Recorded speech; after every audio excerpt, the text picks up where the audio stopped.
Hi everyone, so I haven't done a cancer video in so long, and I know I was kind of starting like a series with those. The next one that I was supposed to do was the actual like brain surgery part of it.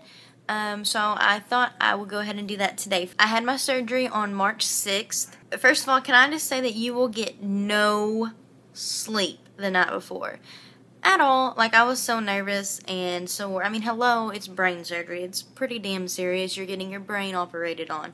Also, I did not have, like, a set time for surgery. They basically said show up at 9 o'clock and get everything ready, and we'll fit you in somewhere. And I was like, thanks. I had surgery around 7 o'clock at night, and it was just kind of like, you know, I think they were giving me stuff to kind of calm me down, but it was just families coming in and out, and there was a lot of people there for me, of course, but it was just making me more nervous because they were still coming back. Well, not too much longer, an hour later, not too much longer, and I'm like, oh my gosh, can we get this over with? So when they finally come to take me back, it was, because, I don't even like thinking about it because it was, I don't know. Well, for one, like, I have never seen my dad cry ever in my life. So it was just really, like, they started pushing me back, and he, you know, everyone said bye, and of course I kind of started tearing up. Everyone was already tearing up, and then everybody walks out of the pre-op room, and they're about to wheel me by, and then my dad just stops and waits at the door, and he's the only one left standing there and looking at me, and he just starts crying.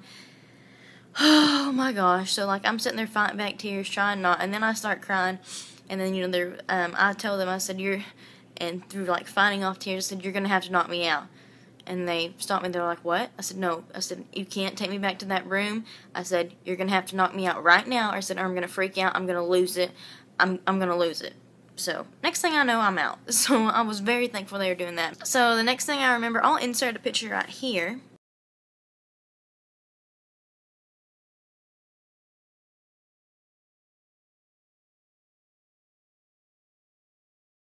So that's what I looked like whenever I was in the recovery room. I don't remember that at all. It's pretty painful. I mean, your head hurts, you know, pretty bad. Hello. So they started giving me morphine, and let me just tell you, me and morphine became best friends. Like, that was the best stuff ever that anyone has ever made in their life. I had something, like, somewhere in my head, and it was like to drain it. So it's like to drain the blood and stuff from the swelling, and seriously, it looked like a little hand grenade or something.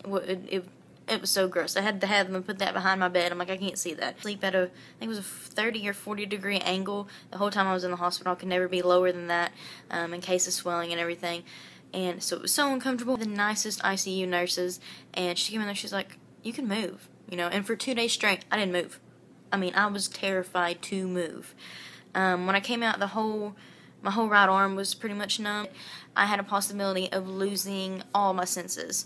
Where they're operating at, that's where they are, and so they had to have someone specifically hook me up to all these kind of things, had things all over my head, monitoring me to make sure they didn't snip a wrong place. So I was in ICU for a couple of days, and then they sent me to a regular room. It wasn't all there, it was kind of like, and I couldn't text, for one. I completely forgot how to text or write or spell. I could not spell anything. It was horrible. So, like, my brain was so slow after that. I was terrified that I wasn't going to be able to pick up, you know, normal things that I've always been able to do and not be able to do it anymore. Thankfully, they came back. But for a while, I mean, it took a couple months to get a lot of it back. But now everything's fully there. And then I remember, like, I hadn't ate, like, all day. I hadn't wanted anything to eat or anything. And I couldn't even speak. Like, I kept trying to talk, and it was just like, I couldn't talk. It's kind of like whenever I first got my first symptoms, when, you know, I would go numb and then not be able to speak. That's what was happening. Like, I couldn't talk to anyone, I couldn't communicate. One doctor did his rounds, and my mom's like, this isn't right, what's wrong with her? So they took me for an MRI again, or a CT scan, excuse me. So they took me for a CT scan, and I had a huge blood clot in the exact same place that they took the tumor out. So I had to go in for emergency surgery, and that was really, like, kind of traumatizing, honestly, because at that point I couldn't speak. It was, you know, like, I could try to say stuff, but nothing would come out, or it'd be no words, it'd just be jumbled letters and messes. Like, it was really hard to explain and frustrating not to be able to communicate. But, so that time I was fully awake. I was in the operating room, they moved me from bed to bed, and, you know, they're hooking me up, and they're listening to music, and it's just, I guess they thought I wasn't going to remember all that, but they're like, doing stuff and it hurts. I'm trying to tell them it hurts and they don't even hear me. And so then I kind of start freaking out, and then I trying to tell them to knock me out, and they were like ignoring me, and it was just like, I mean, I know they know what they were doing, but you know, I was uncomfortable, and I was in ICU for like 5 more days. And in that time I ended up having, like, the next day after surgery I was fine for the most part. The next day after that I had 3 seizures within like 2 hours. I'd never had a seizure before. I had the first one by myself in my room, lost a contact, and I remember telling my nurse, I was like, something's wrong, something just happened. She's like, what? I said, I don't know. I said, I couldn't breathe, and I couldn't reach for the call button, and I said, I think I had a seizure. And so she sets me up a CT scan. When they come and get me, they're wheeling me out of the room, pushing me down the hall, and I go into like, and this was the worst seizure. I went into like a full-blown seizure. I don't really remember anything besides them saying, Megan, Megan, Megan, can you hear me? I could hear you. I couldn't respond to you. And then I guess I like passed out, and then a little while later I woke up and I asked them what happened, and they told me I had a seizure. And so I actually passed out on that time, and then I went to the CT scan, came back, and then I actually had one again. Then my doctor put me in some Valium, and I was out for a couple hours. I mean, that's the only time I've ever had seizures. I know there's some people that I follow on Facebook that have GBM that have seizures now, and I think it's like sometimes a year or 2 after, because radiation and stuff will get built up in your system. So I'm hoping that doesn't happen. I'm hoping that doesn't happen to me, because I haven't had any since or anything. I know I'm all kind of like upbeat and smiley, but that really was a hard time. I was in the hospital for 10 days. I was not able to shower, wash my hair, nothing. I had really, really, really long, I'm sorry, I loved my hair. I had really long hair. I'll insert some pictures right now.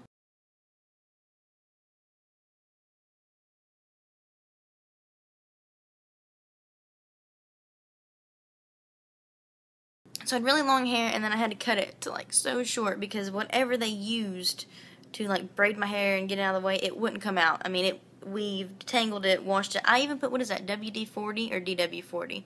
I'm such a redneck, I should know, but I get those confused. But whatever that is, we even sprayed it in my hair to try to get it out, because that's what they use for a horse's mane sometimes to detangle them. No, I had to chop all my hair off, which I ended up losing it anyway, so I guess it really doesn't matter. But right then, we didn't know I had cancer. So when all this is going on, my brain surgery, we didn't know that I had cancer.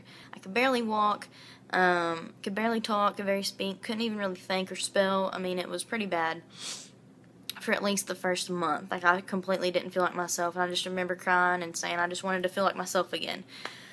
So thankfully I do now. Brain surgery, it is, of course, it's going to make anyone nervous. It's not fun by any means. There's so much, you know, obviously in your brain that controls other parts of your body, that it's such a big deal, you know, like, it's, I don't know, if you're going through it or you have had it, you know what I mean, like, to have the possibility to lose all your senses or your memory or anything like that is just kind of terrifying. But I'm thankful that I'm good and everything went well.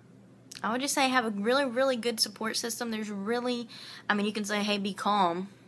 It's going to be okay, bro. Trust your doctor. I loved my neurosurgeon. There's some doctors that I have had now, or I had at the hospital, that I didn't like, and I didn't want them to be my doctor. So, I mean, it's your choice. If somebody else likes your doctor, your parents, your family, or something, it doesn't matter. You have to be comfortable with your doctor. They're working on you. They're recommending things for you. They're treating you. So it's all about you. I mean, you can be selfish on this point. I'm not going to lie to you. Like I said, it is scary. But hopefully, you know, everything will be okay, and you'll be just fine. Yeah, so that was my video about having my 2 brain surgeries, the only 2 I've ever had. But I will continue these brain surgery, brain cancer related things. There's more that I want to do in the future.